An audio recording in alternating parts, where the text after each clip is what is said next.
It begins with silence in the trees, heavy and endless, broken only by the echo of human voices that once believed they had found a paradise. My name is Detective James Carver. I've seen death in many places, on lonely roads, in city alleys, and in quiet homes, but never has death been so carefully prepared or so willingly embraced as it was in the jungle of Guyana. By the way, if you're listening to this story in the middle of the night, or lying in a dark room, or somewhere on your way home, leave a comment telling me where you are and what time it is. Also, don't forget to subscribe to the channel, so every time I tell a new story, you'll be the first to hear it, in the right place, at the right time. It began in the 1950s in Indiana. Jim Jones was a preacher, but he was more than that. He was a man who saw the hunger in people, their need for purpose, equality, and belonging. He spoke of racial harmony at a time when America was divided by hate. He opened his church to black and white families alike, and he preached socialism alongside the Bible. For many, he was a prophet. For others, a manipulator. As the years passed, Jones expanded his reach. He moved to California, and there the People's Temple grew larger, louder, and richer. The followers gave him their money, their labor, their faith. They saw in him a leader who promised not only salvation, but justice. In an age scarred by war, civil rights struggles, and corruption, Jones seemed like a man outside the system, a man they could trust.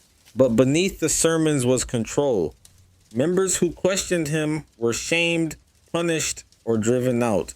Families were split apart, loyalty tested, obedience demanded. Jim Jones was not satisfied with devotion. He wanted surrender. He wanted every part of their lives. By the mid-1970s, stories began to leak. Reports of abuse, beatings, threats, and even staged suicides during rehearsals. Jones spoke of enemies everywhere, government agents, the press, the CIA. He told his people that America was doomed and that only by following him could they survive. It was a message of both hope and fear, chained together. So he looked for a place far from scrutiny, far from courts, police, or newspapers. He found it in Guyana, a small South American nation thick with jungle, where the government welcomed his promise of development. There, on the patch of land miles from any city, the People's Temple built Jonestown, a settlement of wooden houses, fields, and communal kitchens. For the followers, it was advertised as a utopia, a new society. They left behind their homes in California, their families, and their ties to the outside world. Hundreds boarded planes and ships, carrying only what they were allowed, stepping into a future that seemed bright and free. But once in Jonestown, reality was different. The jungle was hot, humid, and unforgiving. Work was endless. Food was scarce. Letters were censored. Visits controlled. Movements restricted. Armed guards watched over them. They were told it was for protection, but everyone understood it was for control. At night, loudspeakers carried Jones's voice across the compound. His sermons, his warnings, his orders. Even when he wasn't there, he was everywhere. They called him Father.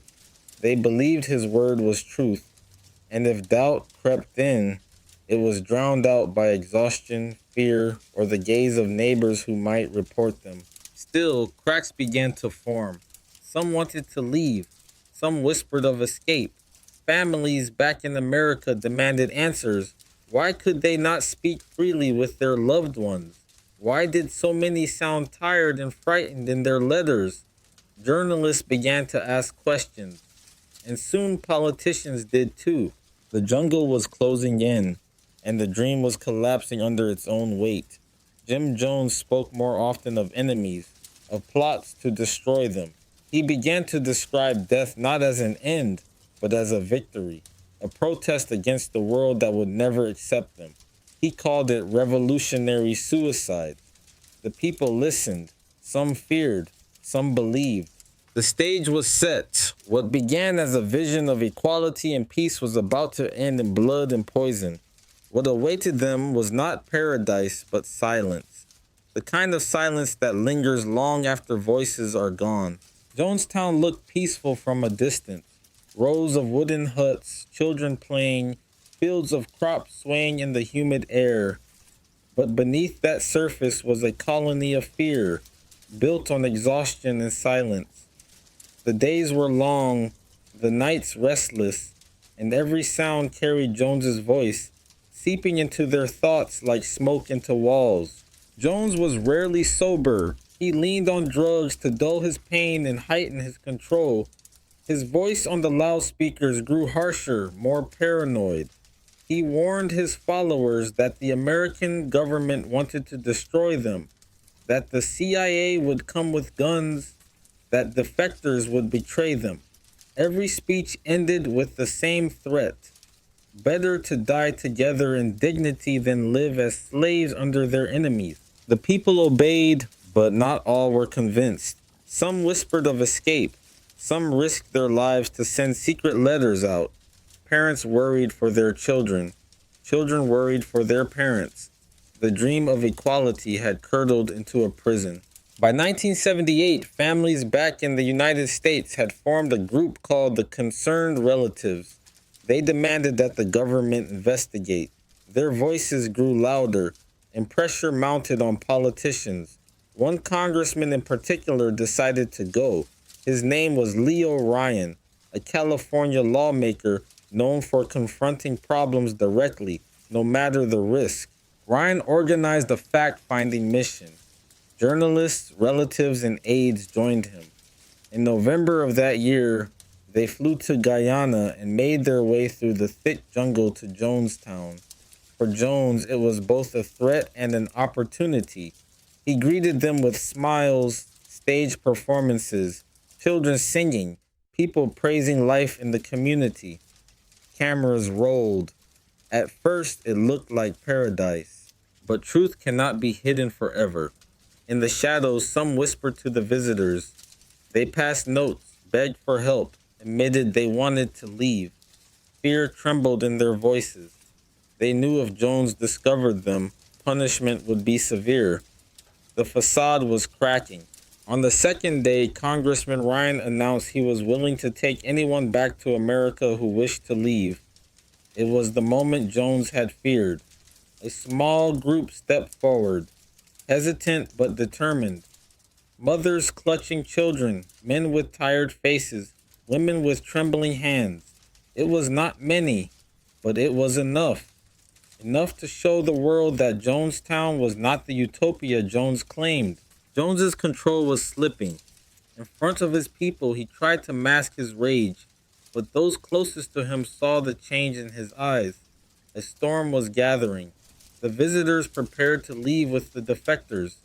Trucks carried them to a remote airstrip where two small planes waited. Relief filled the defectors' hearts, but it would not last. Back at Jonestown, Jim Jones gathered his inner circle. His words turned darker than ever.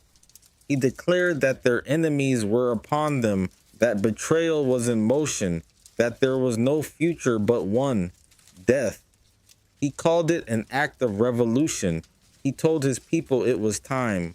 Meanwhile, at the airstrip, as passengers climbed into the planes, a tractor with a trailer suddenly appeared. Armed men jumped out. They opened fire without warning. Bullets tore through metal, flesh, and air. Congressman Leo Ryan was shot and killed. Journalists fell beside him. Defectors were struck down in panic and horror. Some survived by hiding in the tall grass, bleeding, terrified, waiting for silence. The news would take time to reach the outside world. But back in Jonestown, Jim Jones already knew what had been set in motion. He gathered his followers. He sat them beneath the pavilion, a tin roof echoing with the sound of his voice, and he told them the time had come. Their enemies would torture their children, enslave their families, destroy their dream. Only death could preserve their dignity. A vat of flavored drink was prepared mixed with cyanide, tranquilizers, and poison. Children were given it first, squirming in their mother's arms as syringes delivered the liquid into their mouths. Parents followed, some weeping, some numb, some strangely calm. The jungle air filled with screams, cries, and silence, one after another. Jones spoke calmly, urging them on. Don't be afraid of dying, he said. It's just stepping into another plane. His words carried across the settlement, and in the heat of the day, more than 900 people followed him into death. Some by force, some by fear, some by belief so deep it could not be broken. The massacre had begun.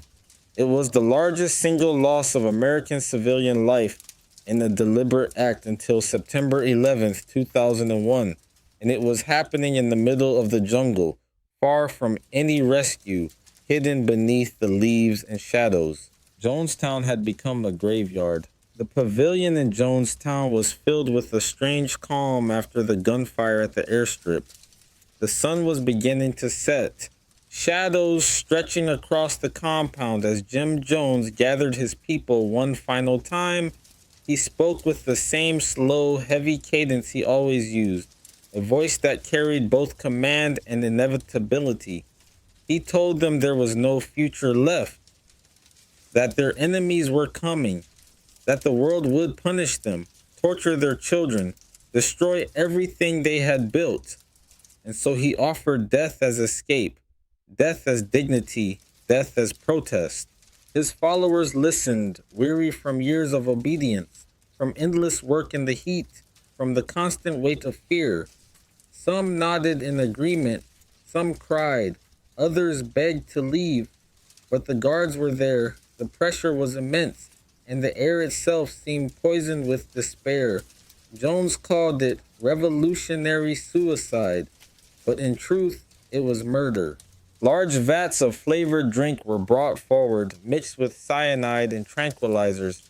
Children were given it first, held down, their mouths filled with poison. Mothers and fathers followed, their grief drowned in resignation. Some lined up, others resisted and were injected by force. There was no escape. The jungle was too thick, too far, and every path was watched. One by one, voices fell silent. Screams echoed and then faded.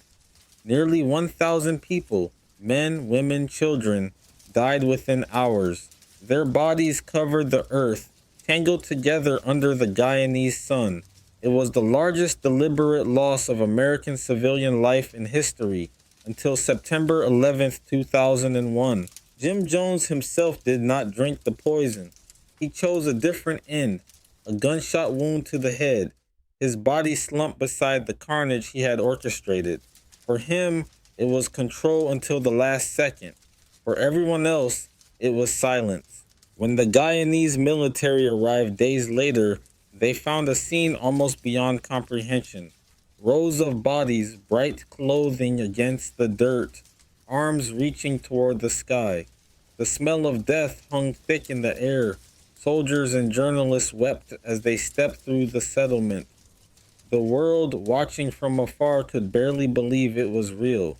The story became known as the Jonestown Massacre. But to survivors and investigators, the word suicide never fully captured what had happened. Many had not chosen to die. They had been forced, trapped, or too afraid to resist. Children had no choice at all. From the ruins, investigators recovered tapes of Jones's final speech, the infamous death tape. His voice, calm and almost soothing, urged his people to accept death, to see it as liberation. The cries of children and the protests of those who resisted were captured on that same recording. It became one of the most chilling pieces of evidence in history, proof of how one man's words could become a weapon deadlier than any gun.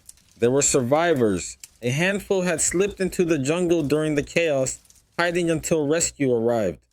Their testimonies revealed the depth of control inside Jonestown, the punishments, the fear, The endless drills Jones staged where followers pretended to drink poison only to be told it was a test. These rehearsals had broken down their defenses, preparing them for the real moment when death would no longer be pretend. Even beyond Jonestown, the violence spread. In Guyana's capital, loyal temple members carried out killings ordered by Jones. Children who were not present in the compound were murdered by their parents. The ideology of death did not stop with the jungle. It followed those still bound to Jones's words. Back in America, families who had begged for intervention were left with nothing but grief. Mothers lost children. Children lost parents. Communities were scarred by the loss of hundreds. For them, the massacre was not only a tragedy, it was proof that their warnings had been ignored for too long. The world began to study Jonestown as a lesson. How could one man gain such power? How could people surrender their freedom so completely? Psychologists, governments, and journalists asked these questions, and the answers were unsettling. People had not simply been weak. They had been searching for meaning, for justice, for belonging. Jones had promised them all of it, and then used their faith against them. In the years since, Jonestown has stood as a warning about the dangers of blind faith, about the power of manipulation, about how even the noblest dreams can be twisted into nightmares. The wooden huts have rotted away, the jungle has reclaimed the land, but the name Jonestown remains carved into history. What lingers most are not the speeches of Jim Jones, nor the politics that surrounded the tragedy. What lingers are the faces of the children, the ones who had no chance to understand, no choice to resist, and no reason to die. Their silence is the truest measure of what was lost. Jonestown forces us to ask questions that have no easy answers. Was it suicide or was it mass murder? Could it have been stopped earlier? And how many more leaders in different forms still wait to exploit the same vulnerabilities in human hope and trust? I've seen death in many forms, but nothing like this. The jungle remembers, the world remembers, and the question remains, have we learned? Jonestown is not just a story about one man's madness, it is a story about trust, about longing, about how ordinary people can be led into extraordinary tragedy. Jim Jones did not build his power on violence at first. He built it on compassion, on promises of equality and community. He gave people what they were searching for. And then slowly, he used those same promises to take everything away. The massacre is a reminder that control does not always come with guns or chains. Sometimes it comes with words, with smiles, with the illusion of safety. Sometimes the most dangerous prisons are invisible, the kind that live inside belief and fear. For the survivors, the scars never healed.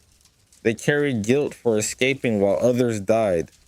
They carried mistrust that would follow them for the rest of their lives. For the families who lost loved ones, Jonestown left a hole that could never be filled.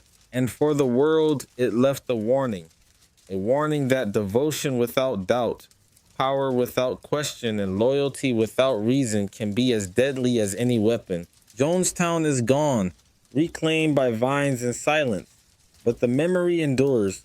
The voices of the children, silenced in the jungle, still echo in history. And the only real question is whether we will recognize the warning in time, when the next voice offers paradise but hides poison in its hand.